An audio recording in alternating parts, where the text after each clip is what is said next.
appropriate depending on the needs. So that was good to see all these differences, and looking forward to the panel discussion. But before that, we have a very interesting presentation from Nicola Thompson. She's the Senior Program Manager of Bezos Earth Fund. Hello. You're here to share your findings on the Pacific Ocean Finance Week organized in Fiji last week. Can you hear us well? Hi, Camille. Yes, I can hear you very well. Can you hear me? And we can hear you. That's great. Please let us know if you need any help for the slides. Thanks, Camille. I'm assuming someone will be. Can I manually move them on my screen, or will someone be moving them for me? I can do this for you. Okay, thank you. Hello, everybody. Thank you so much for inviting me along. Nice to see you, David. And I note that May will be speaking after me. So I think a few people who are actually at the Pacific Ocean Finance Week are also with you in Manila this week too. And I must say, I think I gravely overestimated my ability to process and summarize this workshop when I accepted this speaking slot. I think many of us are still recovering from what was a really fruitful and productive week last week. So I have actually crowdsourced these reflections from some of the very brilliant minds who designed and delivered the Pacific Ocean Finance Week, including Kate Brown from GLISPA and Bridget Kennedy from CI Pacific. So I'd like to acknowledge them as having, co-written our best attempt at summarizing some of the high-level reflections that have come out of last week. So firstly, some background, and you can stay on this slide for the background, Camille. The Pacific Ocean Finance Week, sorry, Camille, previous slide. Just some background on what it actually was.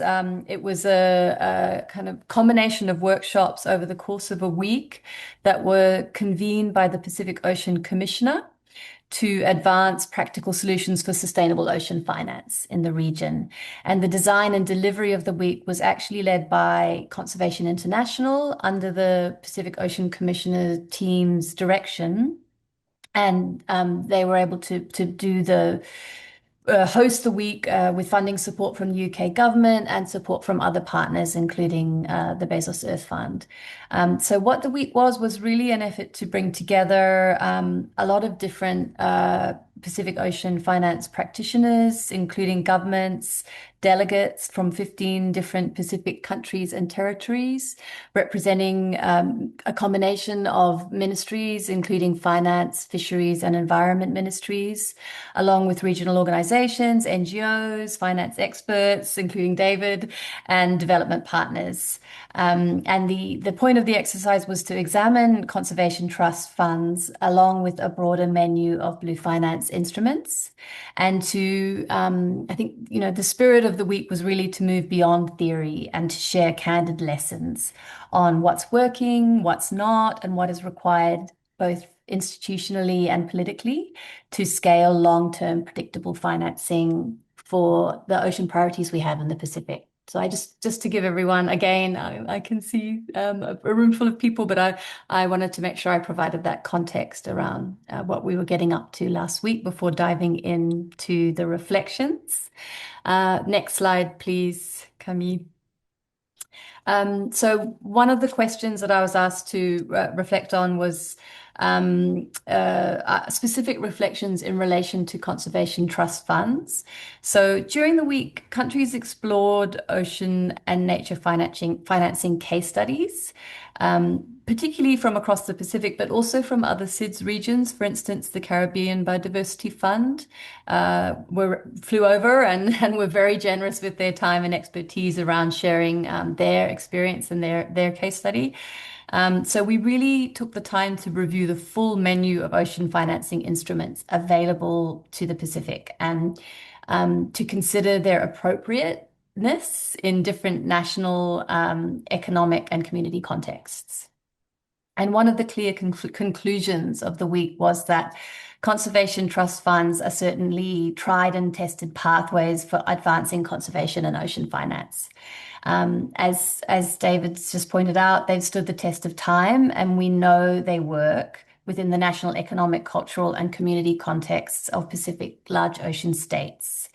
And again, we really dived into quite a few case studies of funds that were operating at different scales, ranging from the national scale, such as the Niue Ocean Wide Trust, the sub-regional scale, such as the Micronesia Conservation Trust, and also at the regional scale, which again, the Caribbean Biodiversity Fund is an excellent example of success of. CTFs are often grounded in political commitments, whether at whatever relevant scale that might be, national, local, or regional. And that political anchoring is really critical to their success. Although CTFs are generally capitalized through endowments, more mature CTFs are increasingly diversifying their funding sources and playing significant roles in national and regional biodiversity, climate, and ocean finance. And they can receive direct grant financing from philanthropic, multilateral, or bilateral partners to deliver specific activities that are aligned with their mandate, or to further capitalize their endowment. And again, I wrote these notes without having looked at David's presentation, so I think David's really illustrated that functionality very well in his slides. There was a strong interest in expanding CTFs in the Pacific, including exploring sub-regional and regional financing models to minimize national level transaction costs and to achieve economies of scale with donors and partners. And again, the example of the Caribbean Biodiversity Fund was very compelling to a lot of our colleagues in the Pacific as a regional model that has managed to achieve that. So I think, overall, the reflection there is that in the Pacific, the CTF model is not the constraint. Capitalization and institutional capacity are. Next slide, please. In terms of broader lessons on blue finance, there were a few broader lessons that we observed emerging. Firstly, it's important to avoid financing mechanisms that are not fit for purpose in the Pacific or within a specific country context. For example, debt-constrained countries should not explore blue bonds or other debt instruments that could increase fiscal pressure. One of our presenters did a very engaging presentation, which she called Ocean Finance Tinder. I don't know if anyone is familiar with the dating app Tinder, but she did a really compelling presentation that really illustrated the importance of matching need with mechanism. And there's some photos of that on the slide. Secondly, Pacific countries are starting to look into streamlining funding across conventions. Climate, biodiversity, and ocean funds need to be better aligned at the national level to avoid duplication, reporting burdens, and institutional confusion. There was a lot of acknowledgement of the need for greater effort to integrate at that level. Thirdly, there is a clear need to invest in blue economy growth and institutional capacity at the regional level. Accessing sophisticated finance requires financial modeling, legal structuring, and project preparation capacity. And that capacity really needs strengthening in the Pacific. That was another major reflection coming out of the week. And finally, many of the Pacific leaders present challenged everyone to step back and question the financial architecture itself. Pacific countries are being asked to safeguard what is effectively the world's largest piece of blue infrastructure, the Pacific Ocean, as a global life support system for climate, food security, and economic stability. So the real challenge isn't just which financing instruments we deploy, it's where the global finance evolves to properly value and resource Pacific Ocean stewardship. If large ocean states are maintaining a global public good at this scale, the relationship with funders can't be purely transactional. Next slide, please. So in terms of next steps, someone's really improved my slides. Thank you so much. I sent over some very scrappy slides last night, so I love how this has been tidied up. In terms of next steps, all the countries' delegations really used the week to explore which financing mechanisms and instruments might apply to their context. And so, in that sense, the conclusions varied. Some countries expressed interest in establishing new CTFs or further capitalizing and resourcing their existing endowments. Their existing endowments and trust funds. Some of them showed specific interest in learning about replication of the newer ocean-wide trust model of ocean conservation commitments, which is a new way of valuing and monetizing Pacific Ocean stewardship, at least conceptually.